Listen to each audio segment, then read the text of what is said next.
চলে গেলেন বাংলার টেলিভিশনের অতি পরিচিত মুখ পঙ্কজ দত্ত।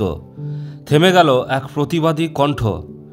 1 মাসের বেশি সময় ধরে বারাণসীর হাসপাতালে ভর্তি ছিলেন সদ্য প্রয়াত পঙ্কজ দত্ত। রাজ্য পুলিশের প্রাক্তন আইজি পঙ্কজ দত্ত চলে গেলেন আজ। তার মৃত্যুর খবরে শোকস্তব্ধ সবাই।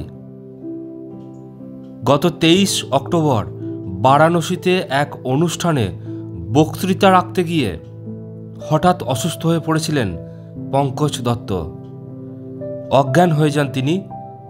তারপর শুরু হয়েছিল তার চিকিৎসা, হয় অস্ত্রোপচারও। আজ শেষ নিঃশ্বাস ত্যাগ করলেন পঙ্কজ দত্ত। নিরপেক্ষ সাংবাদিকতাকে এগিয়ে নিয়ে যেতে ইউটিউবে সাবস্ক্রাইব ও ফেসবুকে ফলো করুন আপনার প্রিয় রাজনীতি বাংলা। দীপশিখা মুখার্জি, শর্মিষ্ঠা মুখার্জি ও বিশ্বরূপ যশের প্রতিবেদন রাজনীতি বাংলা।